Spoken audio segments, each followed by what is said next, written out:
Well, hi, Saxophone fans. It's Steve Goodson, and I'm speaking to you from Saxophone World Headquarters. I'm down here in the Command and Control Bunker at the executive offices. We're located in Sector R of the city of New Orleans, the birthplace of jazz. And, you know, I'm that guy that every couple of weeks brings you a little bit of saxophone information at no cost to you. If you don't know who I am, ask your mama. Your mama remembers who I am.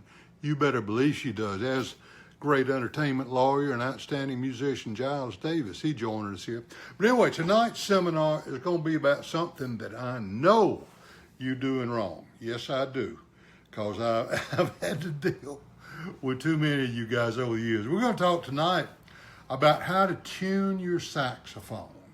Because I've been on too many gigs with too many guys didn't know how to do it.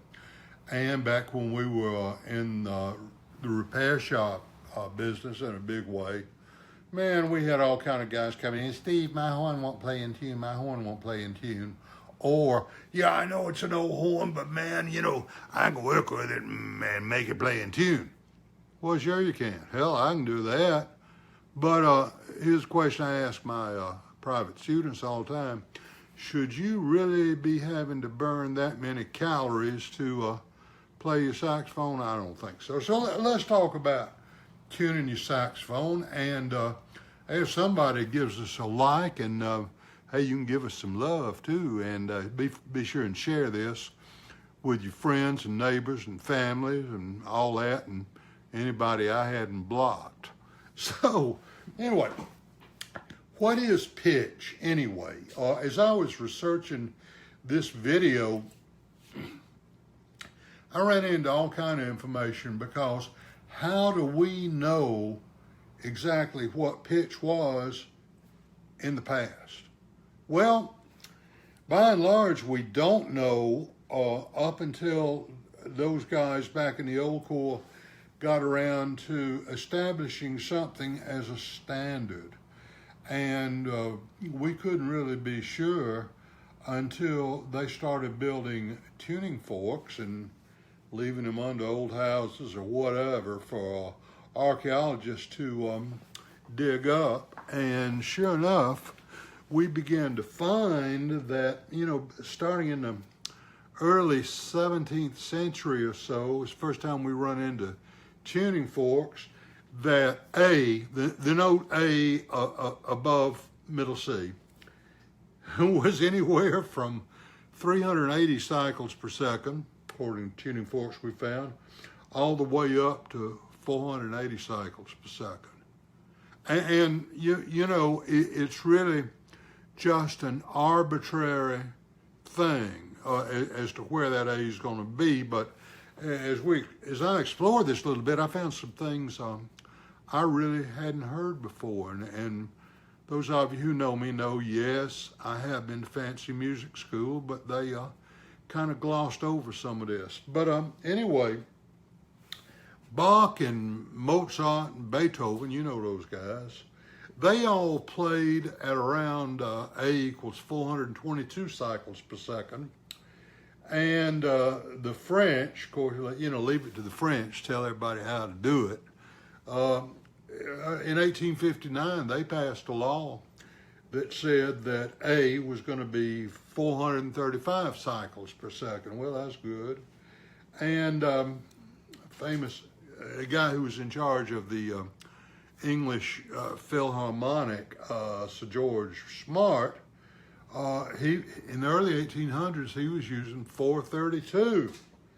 And then that was known because we've got a number of tuning forks from that era, and they're all stamped Philharmonic pitch, and that's 432 cycles per second. And then there was Mr. Costa in 1850s. He said, no, that's not high enough, so we're going to go up to around 452. And then Sir Charles Hall, who took over the Royal Philharmonic in 1894, says, look, it's going to be 454. But Queen Victoria, and remember she was the queen and a powerful monarch, liked her band to play, for some reason, the French pitch of 435. During this era, during the 1800s, the European bands were all over the place, mostly higher, around 454 to 457. Now, let's talk about why this is. Anybody who has spent any time as a professional musician knows that when you get to a bigger hall, a larger venue, what so often happens is you kind of lose the sound. It kind of gets away from you. And so these guys, being no fools, said, okay, well, let's raise the pitch. So pitch kept getting higher and higher and higher and higher. Well, the American Federation of Musicians, that's a musicians union, and they bad about telling everybody what to do, of course. They said in 1917 that pitch in the United States was going to be 440 cycles. The Treaty of Versailles, which ended World War I, believe it or not, had a paragraph concerning pitch, and they said 440 cycles. In 1939, there was a big international conference hosted by Reich Marshal Goebbels, who was Hitler's minister of propaganda, and they agreed on 440. Now, up until this time, the English bands were still playing at 439, but they began to realize that 439 is a prime number, so it's kind of hard to divide it, and they wanted a system whereby when you pick up your telephone and get that dial tone, you old school guys that still got a home landline remember about dial tones. Well, it's 440, and there's Donna Schwartz joined us. She's one of the greatest teachers of all time and my buddy. But boy, she has some great seminars. I'll watch every one of them I can. And so y'all tune in and watch Miss Donna Schwartz, because she's an expert. Okay, now, remember these larger venues which tended to devour the sound, they sounded a little better if we'd up the pitch a little bit, and it gave a little, a little more brilliance to the sound, so it was all right. Okay, along comes the saxophone, and that's where I get involved. Now, I know I'm old, but I wasn't around for those first saxophones that Adolph Sax built, but there were some problems with the tuning of the saxophone as compared to the clarinets and the flutes and the oboes and probably the bassoon. I don't know anything about bassoons, but Chad Taylor's a friend of mine. He does. But so, anyway, I teach all of my students, and I think most teachers do, to play the Overtone series. And the naturally occurring Overtone series with the saxophone, you play, so we don't have to count on our fingers and toes. Let's use the note C. We finger low C, and then we, with our throat, never our embouchure, with our throat, we play the first overtone, which is sort of kind of an octave, except it's a little bit sharp. So we got another C. And then the next overtone is a G above that. And it's even more sharp. And they go on and on and on, and you guys know that. And so us guys who design saxophones and manufacture saxophones need to be paying attention to that at all times, because a large part of that progressive sharpening of the overtone is kind of built into those conical bores we use to give our instruments that sound that's so much like a human voice. Now, something else you're going to notice is if you play the third space C sharp, all open, no trick fingerings now, all open, sounds terrible, doesn't it? Yeah, that's what those of us in the trade call is the wolf note. And Gary Segal, I am honored, Mr. Segal, Very honored you joined. But the wolf note has always been a problem, and we had to arbitrarily decide what it was going to be, and that's the one that we decided it was going to be. Now, listen, as you get on up into that upper octave, designing a saxophone that plays pretty in tune in the lower octave, no octave key, nothing to it, you know. I've been doing it for about 30 years, but really it's far simpler. The trick is getting that upper octave to be in tune and getting the octaves to match. And I have been struggling with this problem for years, and we built some saxophones that offered some solutions. Still do. I'm going to show you some of them. Let's look at something I did about 1999, and I still love this one. And the one I got here just happens to be the very first one made. Let's see, I don't know if this shows up in the, look at that, my name in big letters, a Unison Steve Goodson model. Now, in the perfect world, the way we have decided to use our music in the Western Hemisphere is we're going to divide that octave, the octave being a doubling of the number of cycles per second, into 12 semitones.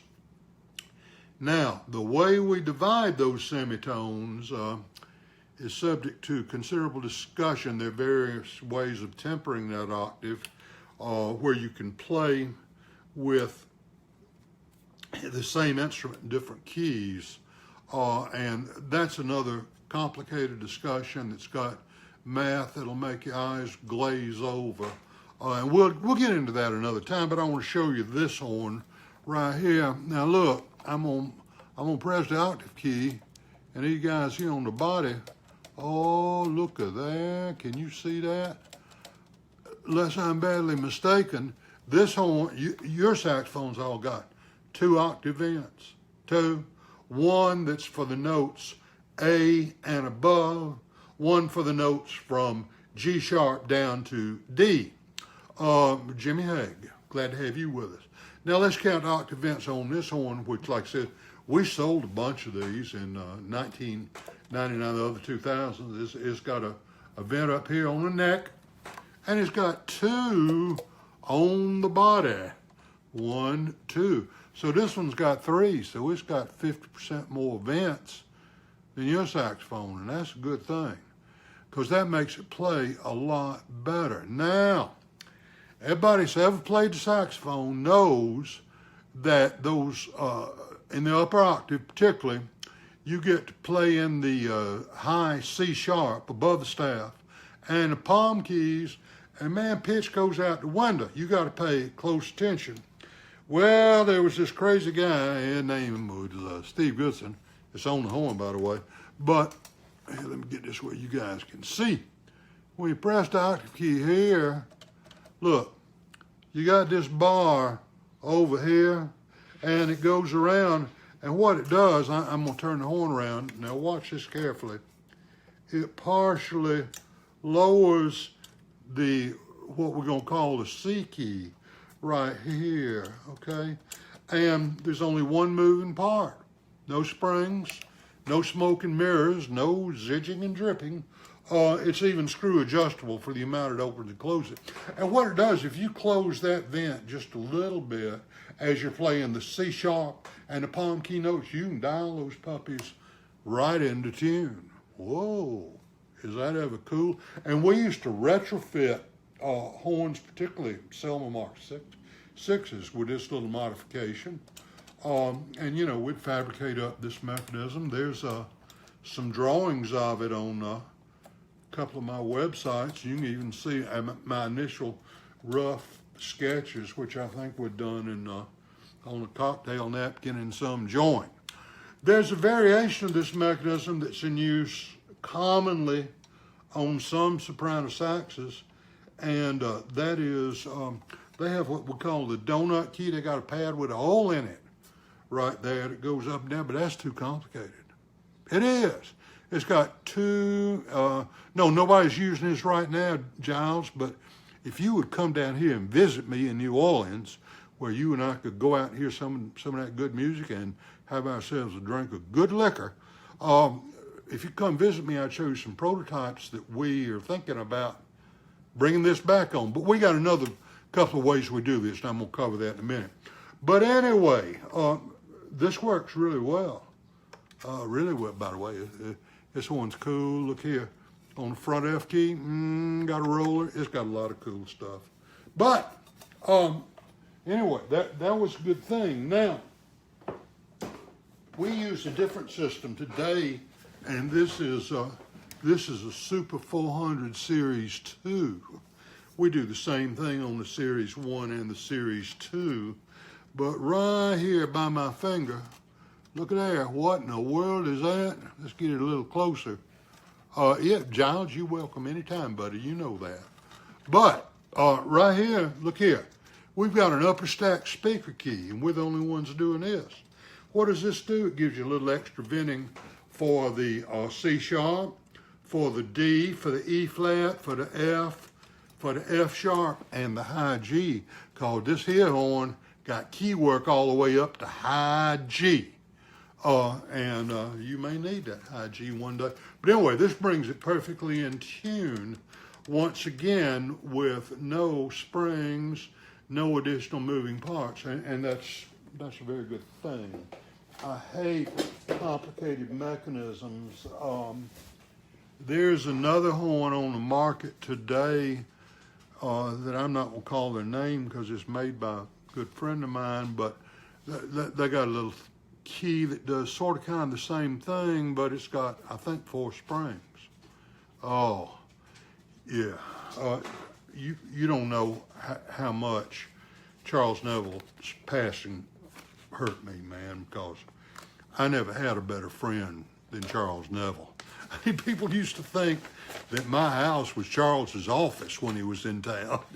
Because, Charles, they say, oh, Charles in town? Yeah. And then people be calling over here, Steve, is Charles over there hanging out with you? Well, yes, he is. He's sitting right here. All right, now, I promised you we're going to talk about how you tune your saxophone. So let's get on with it. And I'm going to tell you the very first thing that you do wrong. And this is going to be news to a lot of you guys, and write this down. And if you miss it, let me know, because this is the most important thing we're going to talk about today. When you put your horn together and you put the reed on the mouthpiece, before you put the mouthpiece on the saxophone, you got just the mouthpiece in your hand, just the mouthpiece.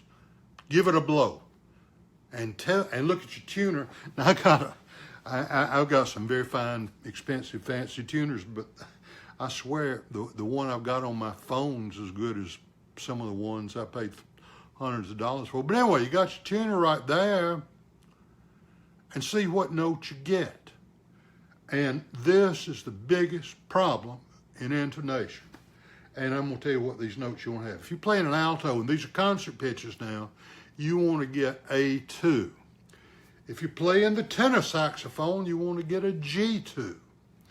If you're playing the bari, that'd be a D2, and the soprano, a C2. Now, I promised my good friend, Jim Simonetti, who I love Jim Simonetti.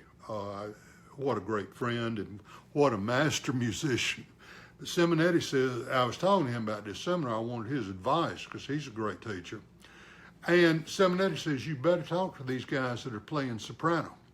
And I sure am, because I see this all the time.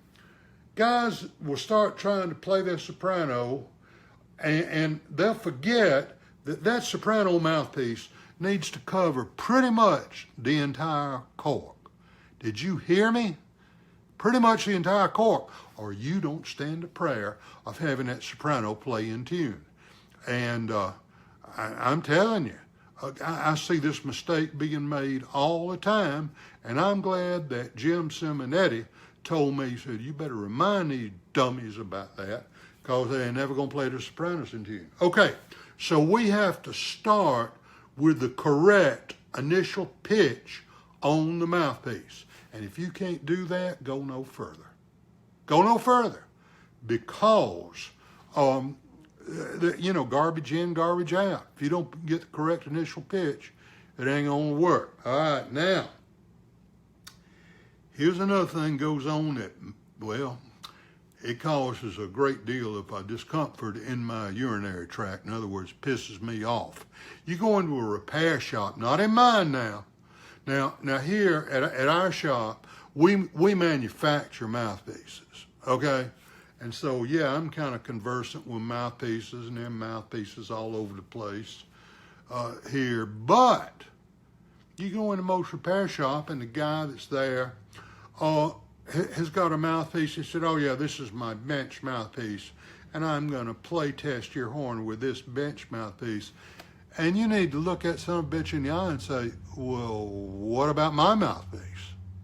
I mean, isn't the goal for this horn to play in tune with my mouthpiece? I really don't give a rat's ass if it plays in tune with your mouthpiece. I don't.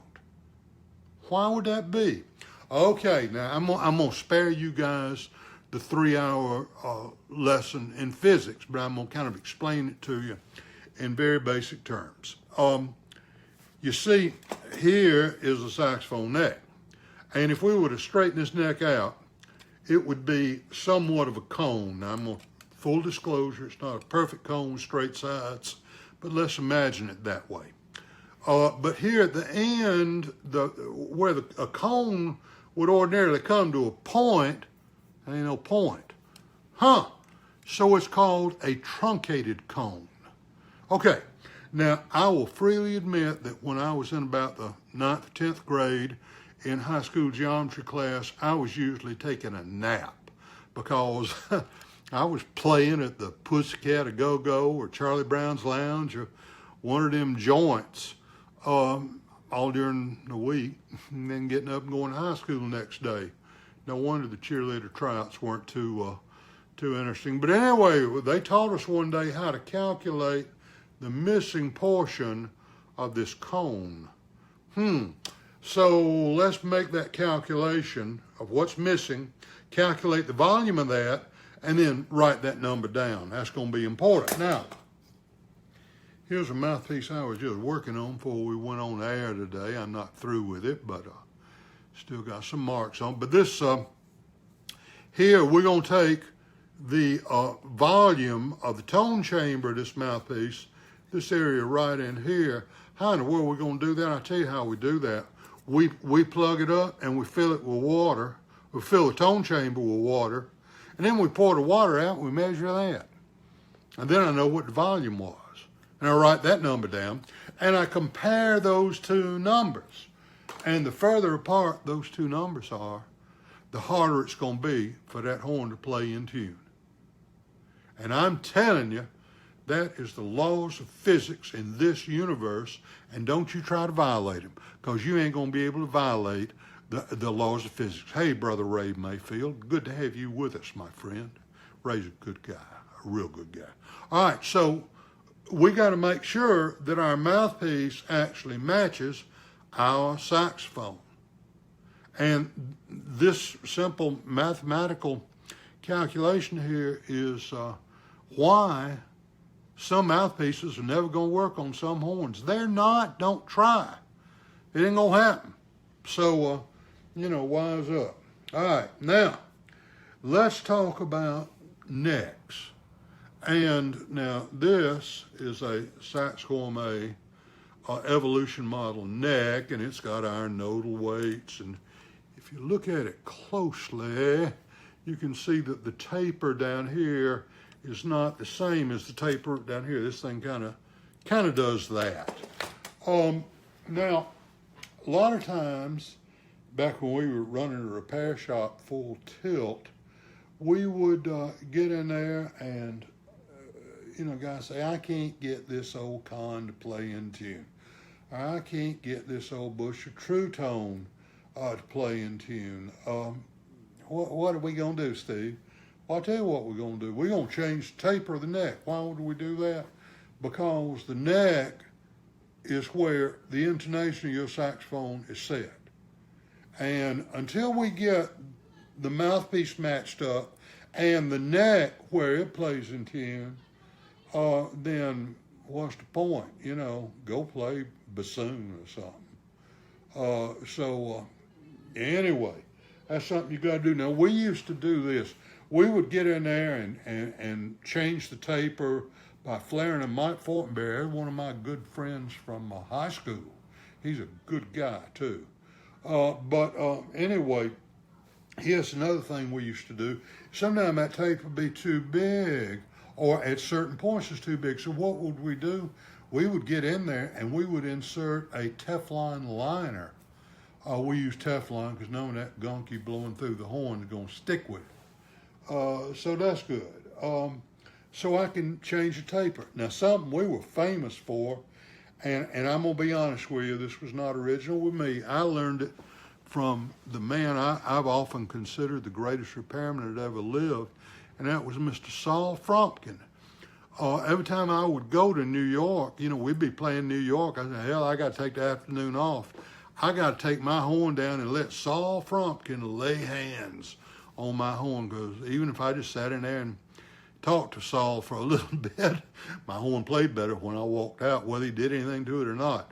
But that guy was fantastic. And something Saul showed me was, he said, Steve, you know these guys, they say Mark 6, Mark 6, Mark 6. Only Mark 6 plays good. Only Mark 6 plays good. What the hell do they know? Well, we can make that Mark 6 play a lot better. And what we would do, here, let me take this other neck over here because it's a little easier to see on. This is a different model that we manufacture. We would take a dent ball that's about as big around as the end of my thumb, and we put it in here, right about where this resonance weight is, and we would say a Hail Mary 3 times and pop that thing and rebound kind of a big old pimple right here on the Mark 6, because that's where the nodal point of D, a 4th line D is. And if I could expand the neck just a little bit, and the easiest way to do it was to rebound a little pimple in there, then suddenly that D's got a good voice and it's a lot more in tune. And that's what we're talking about, is how to get your horn to play in tune. Now, we're going to get around to stuff that you do in a few minutes, but first we got to get the equipment we're working with right. And if the technician you're using the first tip off, this guy says, yeah, I got a bench mouthpiece and I do everything with a Dukoff Super Power Chamber, lock your case and run for the door. I'm telling you. All right, now, understand that we can alter the neck, and another thing that we can do, because to a lesser degree, most of the pitch is set in the neck, but to a lesser degree, it's set in the body tube. And occasionally we find that we have to do what we call sleeve the body tube itself to have some prayer getting an old horn to play in tune. Something else that's often problematic, and if you work on many horns and you work on many Mark 6 altos that were assembled in Elkhart as opposed to the French assembled ones, but if you see an Elkhart assembled one, take the bow off and look inside the upper radius. First, they used 3 different bows over the production history of the Mark 6 alto, and never could get the pitch right on the lower notes. But they kept trying different bow lengths and different bow tapers, and in an act of desperation, what they did is, if you look up on that upper radius, you may see that there's a brass something or other about the size of my index finger soldered up inside there. They do it for they lacquered the horn, of course. But what they were doing is changing the taper of that bow because the bow was made in France. They didn't make any bows in Elkhart, but you know, trying to figure that out, and yeah, that works. Now, by the way, before we get on to some other things on equipment, and we're gonna tell you how to tune now. I ain't holding out, but we're gonna tell you. But if you want to like this, or you want to share it with your friends and your neighbors and your side girl or whatever, or anybody that I hadn't blocked, go ahead. We'll have this up on YouTube in a couple of days. I'm going to be real busy tomorrow, so it ain't going to happen. But it might happen Thursday or Friday. But it happens soon, I promise you. This is the annual Jazz and Heritage Festival in New Orleans right now, and I am super, super, super busy. We got a lot of rock stars coming through here, and we having a good time with them. All right, now, people ask me on a regular basis, Steve, I've got this Conchu Berry. Can you get it to play as in tune as the Selma Series 3, or better yet, Sax Gourmet Super 400 Series 2? Yeah, I can do that. But it may take a lot of work. And one of the things we have to do, you got to be mindful of a couple of things on older horns. They're old. They've been worked on a lot. And that means that over time, somebody may have gone in there in the act of leveling those tone holes and reduced the height of those tone hole chimneys. I've seen some where the upper C tone hole and some of the palm key almost flush with a body tube. Now, when you're designing a saxophone, you don't calculate your nodes just based on the taper of the tube. Oh no, because everywhere you have a tone hole and the corresponding tone hole chimney, what you have is an effective enlargement of the bore at that point, which means that where that node hits, that note will be lower in pitch. So a little moving around tone hole might be necessary. So, hey, Betty Lou. Hello, darling. I look forward to seeing you in June if I can get my act together and get up there. But anyway, here's what's going on with these tone holes now. Back in the old core, they didn't know as much as we know today about bore tapers and the relationship of placement of tone holes and all that. So you may need to move what I'm going to call the effective center of the tone hole to another location to get that note to play in tune or to get the octaves to match. And the way we do that is we use what Kurt Altrak calls tuning crescents. Up at the top of the tone hole, we might put a little crescent, and that moves the effective center away from the mouthpiece. At the bottom of the tone hole, we might put a crescent, and that moves the effective center closer to the mouthpiece. And if you've ever tuned a saxophone by moving the mouthpiece on the cork, you know what I'm talking about. Yeah. Well, this is just kind of a permanent adjustment.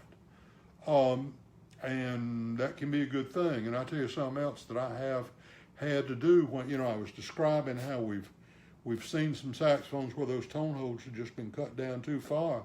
We've had to build them back up. And does that cost a lot of money? It takes a lot of time. All right, now, so understand this, that we can do all those things. Now let's get on with talking about what you can do and the interaction of your body is going to have to do with the pitch of your saxophone and, more importantly, how to tune your saxophone. All right, before we do, I want to tell you something that's the truth. And, you guys quit reading Sax on the web because reads don't have a damn thing to do with pitch. The only way a reed is going to influence the pitch of the saxophone is if you got a reed that is, hey, Kay, thank you for joining us. I'm very honored that you joined us. She's a great musician. But anyway, if you got a reed that's, say, too hard, and you're hearing do all that stuff, well, you may alter the pitch by changes in your oral cavity or whatever. But the fact of the matter is the reed itself doesn't have a damn thing to do with pitch. And don't let anybody tell you, well, if Van Doren plays one way and Enrico plays another. Well, of course, they play different, but the pitch is the same. The pitch is the same. All right, now, let's get around to another one of those myths and legends. And that's about, well, you see, my horn is not going to play good if I have to play outside and it's cold. That's interesting. Let's write that down. I think that might be true. Or my horn is not going to be tuned to accurate pitch until I get it warmed up. Well, that might be true to a degree, but temperature does not have the effect that most of you people, I almost said something nasty, but I'm not going to, think it does. You see, there are people that think that if the horn is warm, that the horn is Jane Lindsay, I am honored that you joined us. I really am. That's one good-looking woman, too. She has been all her life. Her brother Paul is a good friend of mine, too. But anyway, they're going to say, well, look here, Steve. See, when it's warmer, that neck's about that much longer. Are you kidding me? Listen, true that when they're warmer, they are longer. But listen, I got all kind of precision measuring tools that measure down to 1/1000th of an inch and all that. It don't expand that much. Did you hear me? Likewise, if it's cold, it doesn't shrink. Well, if we agree that changes in temperature make a difference, but that the neck, or the rest of the saxophone, for that matter, doesn't change dimension substantially, then what is it? Okay, now I preach this all the time, and sooner or later some of you guys are going to believe me. And when I'm dead and gone, 100 years from now, you know what I hope they say about me 50 years from now? Doesn't he look good for his age? That's what I want them to say. But anyway, here's the thing. If you are blowing air through your saxophone, or just the ambient temperature of the room, or whatever the location is where you're performing is there, if it's colder, the air is denser, and so the wave, see, because the only thing that matters is the energy wave. Airflow does not matter. The air is a vehicle for the energy wave. But the fact of the matter is, if it's colder, the wave doesn't move as quickly. If it's warmer, the wave moves quicker because there's less resistance. Don't have to be rocket science to figure that out. So that is very important. Now, let's get down to the serious stuff now. Which note do I use to tune my saxophone? Okay, when I was in school band, I was taught by what I considered to be, really, he was the greatest band director I ever saw. He taught his student, me, music theory on a somewhat advanced level. He taught us arranging on a somewhat advanced level. He taught me how to play the saxophone, and a lot of other of his students how to play the instruments. But here's something we did. So it's time for band class, and we go in there, and the first clarinet, Kerry Martin usually, boy, he was a great clarinet player, he's a good guy too, but Kerry would sound a concert B flat. Now, concert B flat for the clarinet is a C, for the trumpet is a C, but for a flute is a B flat, etc. Because different instruments are trained. And it's a G for the alto saxophone, it's a C for the tenor saxophone. Wait a minute. You telling me all those are the same note? Well, in theory they are, but in reality they are not. No, you cannot do that. By the way, we could stand some more likes and shares, so you guys just go ahead and show me some love. I need all the love I can get. I'm an old man. But anyway, here's the deal. Every instrument has an appropriate tuning note. So let's look at one of these fine saxophones here. Now, here, Jim Simonetti. Good brother Jim. All right, now look. So I'm out there playing a gig with Mr. Simonetti, and Jim says, Steve, let's get in tune. So Jim's a great clarinet man, in addition to a great saxophone man. So here, I got my tenor saxophone here. So I'm going to play a C. So here's what's going to happen. And here, Jim will press this button here, the middle one, and this key up here at the top goes down. This one's open, the speaker key's open. Wait a minute, you mean closed, open, closed? Yeah. In the instrument design trade, we call that cross-venting.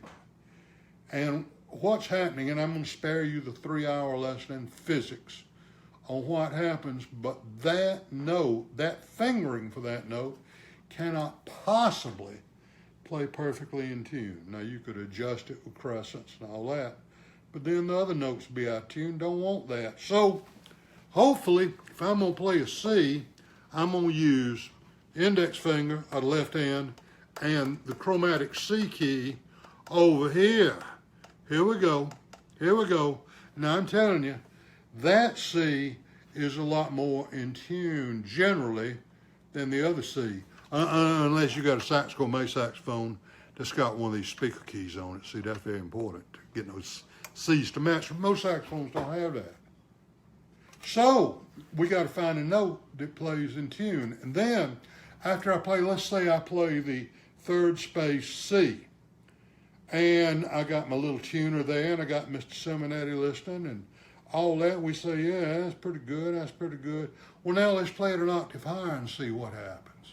Well, that octave higher, that may be a problem unless the neck of the horn is right and all that good stuff. And so we might have to move our mouthpiece back and forth into what I'm going to call a compromised position. But then we better talk about, yeah, Jimmy, you're right. We're getting right to that right now. We better talk about another note. So look here. If on my saxophones, I like to use the note F sharp. But if I use the middle finger F sharp, here, look here, cross venting again, closed pad, open pad, closed pad. Not good. So I'm going to play F and add the chromatic F sharp. That is far, far more reliable. Yes. So here I'm telling you that the C's no good. F sharp is sort of okay. It really is. What's the perfect tuning note? Well, here's the secret of the 11 herbs and spices. And I bet you there's not 1 in 100 of you guys is doing this.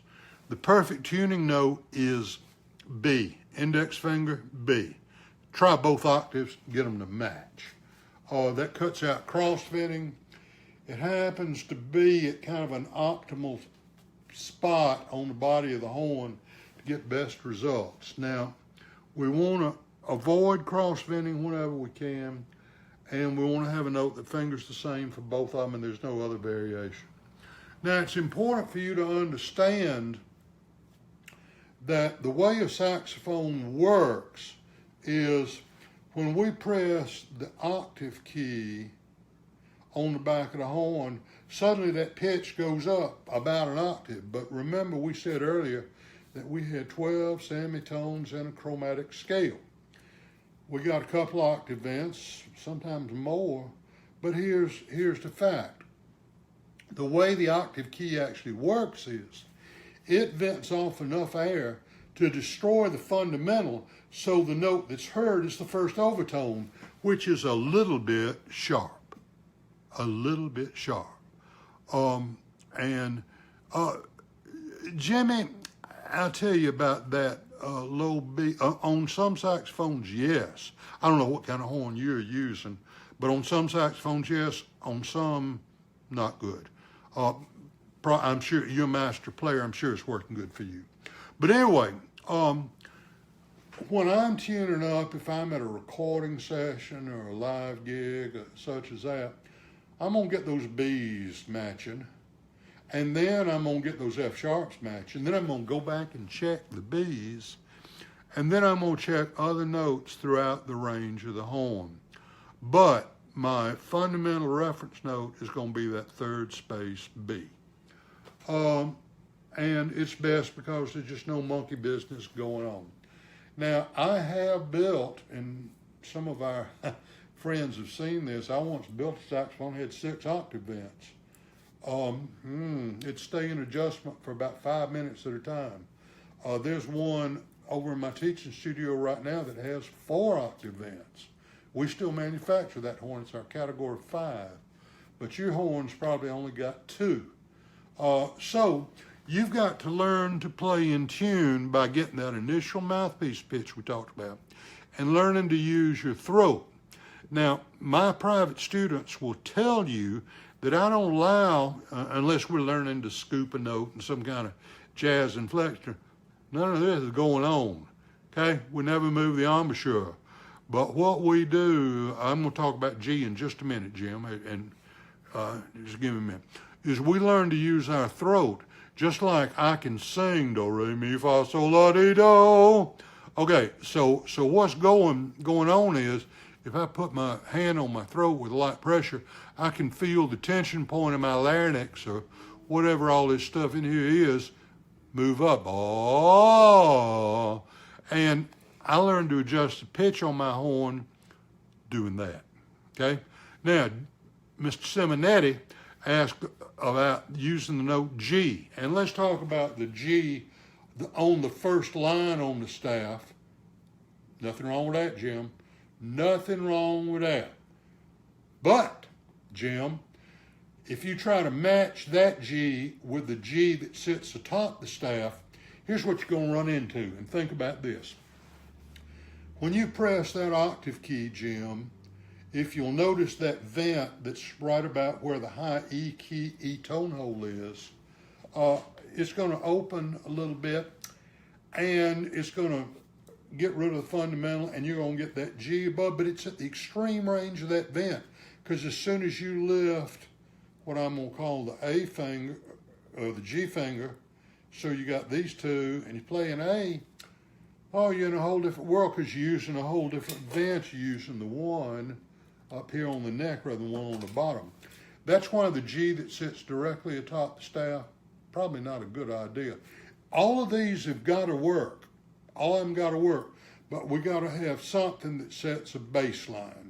And that baseline is why I really like B primarily, and then I like F sharp. F sharp would be the the 5th of B. Oh, there's this wonderful mathematical symmetry throughout the universe, but we'll talk about that another time. So let's see what Mr. Esposito says. Most songs are less than 5 minutes long, so that's perfect. Well, yeah, most of them less than 5 minutes long. I mean, hell, if I'm going to take a solo, I ain't going to play more than 2 or 3 choruses. I ain't got that much to say. You know that. All right. So that's what you need to know about tuning your saxophone. If you have questions or comments, let me know. Be sure and share this seminar with your friends, with your students. And understand this, that anytime you have a saxophone question, feel free to call me during business hours. I am glad to help anybody any way I can. So a lot of people have helped me, and I appreciate all the help people have given me over the years. So anyway, at this point in the game, this is Steve Goodson. I'm down here in the Saxophone Command and Control Bunker in the executive offices, Sector R, the great city of New Orleans. I want to remind each and every one of you to take your shoes off. Practice long tones every day. Keep your reed wet. And always, always, always play Sax Gourmet. Why? Because Sax Gourmet plays best. We all know that. All right, I'll see you in 2 weeks. Thank you very much for watching, and have a good rest of your evening. Good night for now.